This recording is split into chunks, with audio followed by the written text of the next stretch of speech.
Congressman Dwight Evans, Democrat of Pennsylvania. You've been serving in public office since 1980. Correct. What were you doing? What have you been doing over the years? I was in the state legislature in Pennsylvania. I was in that particular position for 36 years. I was chairman of the House Appropriation Committee, the very same position that Ben Franklin held, and at that time it was called the Ways and Means Committee. So I was on that committee 28 of 36 years. And basically I focused a great deal on issues relating to jobs, education, economic development, investments in our communities, those type of things that I focused on in the legislature. Why did you decide to make a run for a U.S. House seat? Because I felt like there needed to be some issues that needed to be dealt with at the national level. For example, in the area of food insecurity. That's an area that I worked on in the state in terms of food desert, trying to make sure that supermarkets was in areas that had not been in there. And I had moved that idea to the national level. Under President Obama, they had embraced that idea under the First Lady called her Let's Move initiative. So I wanted to do what I did at the state level, at the national level. The other issue, school rehabilitation. There's a lot of school buildings that need to be renovated. You got school buildings that was built before World War II, and they need to be done. With President Trump talking about the infrastructure, I believe there needs to be something done on school rehabilitation. And then the other issue is what you call middle neighborhoods. Neighborhoods that are caught between neighborhoods that are growing and neighborhoods that are declining. I believe that those neighborhoods need a voice, and I believe that those are the things that I did at the local level.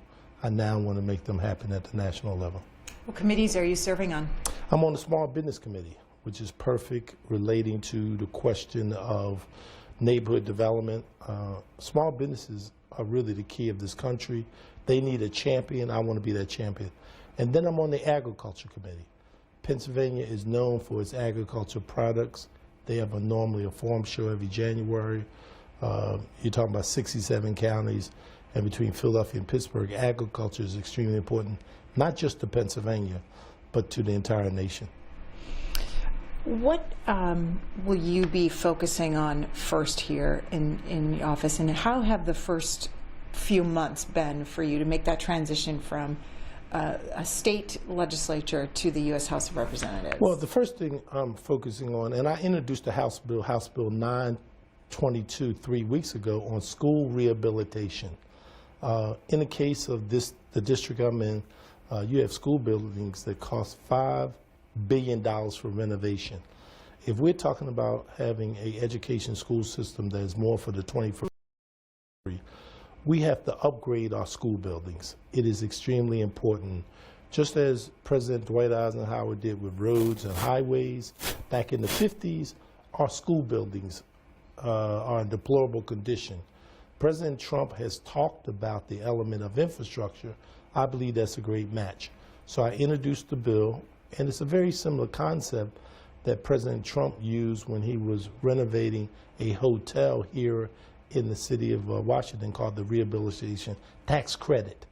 And that credit was something that came in existence under Tip O'Neill and President Reagan, called the Rehabilitation Tax Credit for prior use. I believe we should use that same concept that President Trump used in terms of renovating these public school buildings. So the first priority that I focus on in that area, I'm working with one of my colleagues from the state of Virginia, because Richmond also has a huge problem in that area. So right now I'm trying to focus on that. The second part that I'm going to focus on, and I mentioned to you earlier, is about food insecurity. This district has 28.1% poverty. 195,000 people are in poverty. So we need to look at how we help our food banks, how we make sure supermarkets, healthy corner stores, farmers markets, things of that nature that are in place, because we must do something to make sure people have quality of food. There's a direct connection of that in terms of health and wellness, to making sure that people have proper food available. And so the issue about school rehabilitation, food insecurity, and then the other element of middle neighborhoods.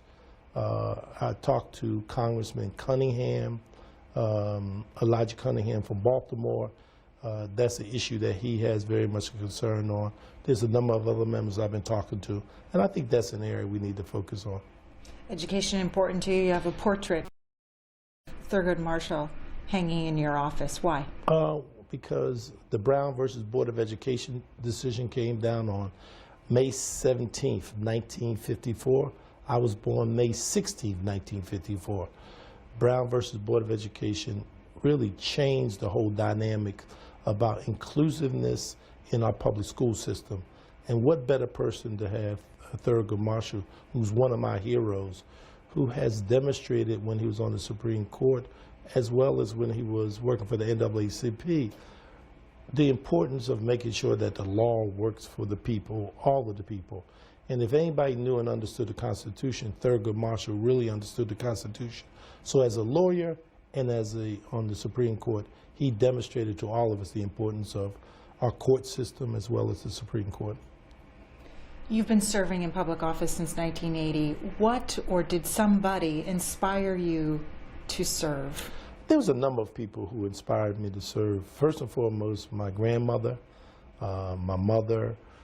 They were individuals, my father, my grandfather, all of them were people who believed strongly you should give back. And I'm very proud of the family and what they laid out for me. That's the first thing. Secondly, there was people like Whitney Young from the National Urban League about one person can make a difference.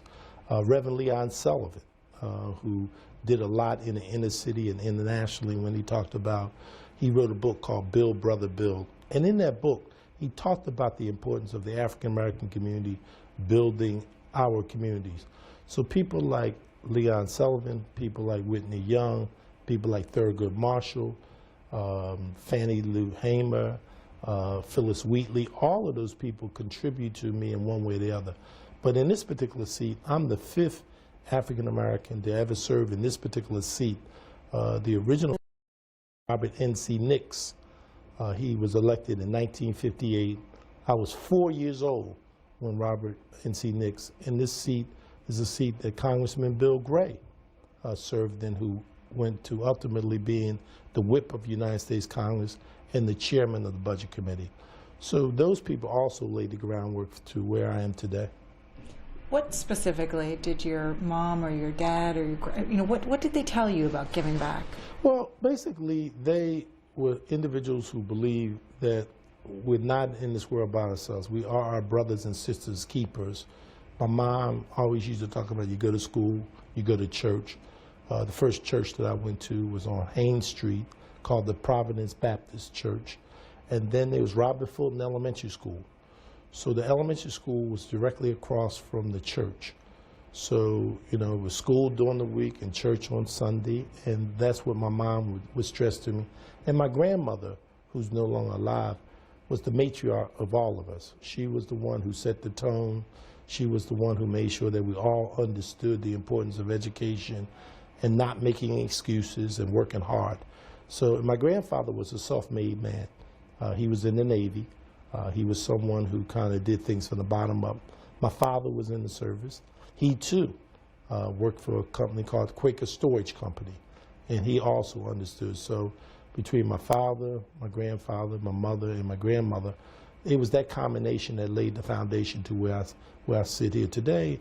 And basically what they did is they just stressed the importance of values, knowing the difference between right and wrong, always being positive with people, always trying to work together and make a difference. And that foundation has basically laid to where I am today. Dwight Evans, thank you, sir, for your time. Thank you for